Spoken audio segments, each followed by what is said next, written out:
Eu só acredito em coisas, né, do meu lado em que eu me sinta muito bem fazendo, né? E a diversão é o que me leva a fazer coisas cada vez melhores, maiores e tal. Assim, se for chato, eu não quero.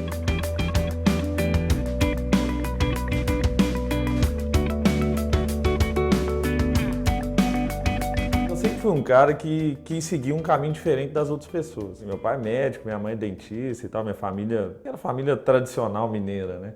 Era chamado direto na diretoria da escola e tal, porque eu queria fazer coisas que as pessoas normais não entendiam direito. Então eu pegava coisas que eram chatas e tentava fazer aquilo ficar divertido. E esse foi um negócio que eu trouxe na minha vida inteira. Na época de escolher a faculdade, ao invés de ir para medicina, eu escolhi publicidade. E encontrei pessoas lá que tinham essa cabeça também. E o meu lado sempre foi, para onde as pessoas estão indo? Para onde todo mundo vai, é para lá, então eu vou para um outro lado. Então sempre busquei fazer coisas que me diferenciavam um pouco. Então comecei a empreender muito novo, na faculdade mesmo já estava empreendendo. É isso que foi, sabe, criando algumas raízes assim na minha história e que eu tento carregar até hoje. Eu criei um site, uma época, que chamava Hacker News Brasil. Na época que os hackers começaram a invadir o site de governo, né, fora FHC e tal, os caras punham, eu criei um site para noticiar isso. E no site, os hackers começaram a me avisar antes, hoje à noite vai invadir a NASA, entra lá 2 da manhã. Eu entrava na NASA, pá, pegava o screenshot e outro dia colocava no ar. E esse negócio começou a chamar tanta atenção que deu um problema gigantesco. Tive que ir para a Polinta e prestar esclarecimento. Eu estava, teoricamente, né, fazendo apologia a crimes digitais, que era o que eles estavam me acusando na época. Mas isso era um caminho de experimentação. Assim, eu começava a fazer as coisas iam tomando uma proporção maior, e aquilo ali ia me motivando, e aí eu entrava de cabeça mesmo. Até aí, pronto, deu errado, agora eu vou buscar outra coisa. E um dia eu fui comprar um celular colorido. Na época não tinha celular colorido. Tentei baixar joguinho para o celular, não tinha muita opção. Tinha um joguinho da cobrinha e um outro. Eu falei, cara, se eu quero comprar joguinho e não tem joguinho disponível, tá aí uma oportunidade de negócio. Por que eu não monto uma empresa para vender joguinho para a operadora? E aí nasceu a Samba, né, dentro da faculdade ainda. Mas não tinha ideia nenhuma do que eu estava fazendo. Assim, eu sempre fui um cara muito impulsivo. Então, pegava algumas coisas, acreditava, seguia naquela linha para ver o que dava, né?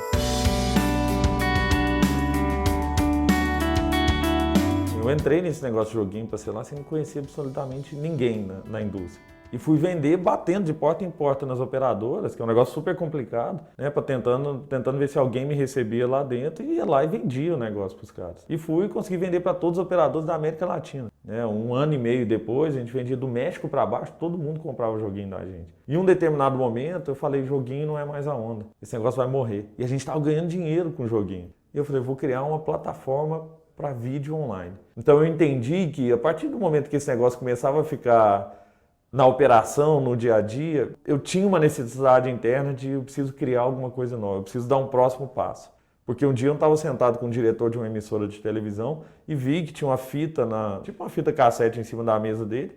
Eu falei, o que é estranho aí? E o cara falou, não, isso aqui é fita para enviar comercial. Eu falei, gente, mas até hoje vocês fazem assim? Eu falei, não dá para a gente tentar mudar esse negócio? E a gente criou um sistema para mudar, né, para fazer totalmente digital. Virou uma nova empresa que agora foi vendida e tal. Eu estava já num negócio de vídeo que estava dando certo, crescendo e tal. E num determinado momento tinha outra oportunidade que surgiu e a gente agarrou essa oportunidade também, né, sem perder tanto o foco. Eu nunca me vi como um cara empreendedor. As pessoas ao meu lado falavam, você tá louco. A gente chegava nas empresas para vender plataforma de vídeo, o cara falava, cara, legal demais, mas eu não produzo um vídeo aqui dentro. E a gente teve que educar esse mercado. A nossa estratégia foi, primeiro eu vou para o mercado de mídia, porque é quem naturalmente já produz vídeo. E foi muito assertivo. Por quê? Porque aí, uma vez que você entendeu esse mercado, através dos líderes dele, então quando a gente fechou um contrato com a TV Globo, com a SBT e tal, a gente pega os líderes desse mercado, a gente consegue entender o comportamento dele. E você quebra vários paradigmas também, porque quando a gente entrou no mercado de cosméticos, a gente pegou o Boticário, por exemplo, como cliente, quando você vem com uma marca dessa para outras empresas desse mercado, facilita muito. Então a gente sempre tentou quebrar esses paradigmas usando esse conceito de endosso e reputação. Endosso essa marca aqui trabalha para mim, então, por que você não vai confiar nela? E a gente trabalha com os líderes desse mercado. E reputação o que o mercado está falando de vocês? Pô, você foi capa da Exame, você já saiu nesse negócio e tal, saiu na Time, já saiu na The Economist, isso aí vai criando para a gente uma reputação que vai facilitando. O problema é que para construir isso leva tempo. A gente montou muito bem essa estratégia e a gente teve muita sorte de começar num mercado que já usava muito vídeo, que era o de mídia, e depois levamos para outros mercados. 2008, 2009 começaram a surgir lá uns casos de sucesso e tal, e a samba começou a despontar e aí eu comecei a aparecer. Só que num determinado momento, depois de alguns anos, e demoraram alguns anos para a gente perceber que isso aí não estava levando a gente para lugar nenhum. Porque no final das contas as pessoas não sabiam direito o que a gente fazia. Então assim, a gente tinha o carisma, o empreendedor, gente nova, criando inovações e tal, só que vazio. E aí de um tempo para cá a gente reposicionou a marca, né? A gente falou, vamos começar a nos posicionar como uma empresa de vídeo. Então, mais importante do que você também aparecer demais em um curto espaço de tempo ou com mensagens muito vazias, é se posicionar muito bem. Saber como se posicionar e manter constância nesse posicionamento, que é algo que a gente se preocupou muito. Assim, eu lembro da gente participar de um prêmio do Estadão, de jovens em liderança. Eu fui finalista junto com o Romero, do Buscapé, e junto com o Márcio, da Netshoes. E sentei do lado dos caras na mesa e pensando, cara, por que esses caras votaram na samba? E os jurados eram só grandes empresários. Mas é isso, assim, a gente agora está tentando mudar um pouco essa imagem de passar mais mensagem de produto, mais mensagem do que a gente faz efetivamente, porque aí é menos glamour, mas é mais efetivo para geração de oportunidades e tal.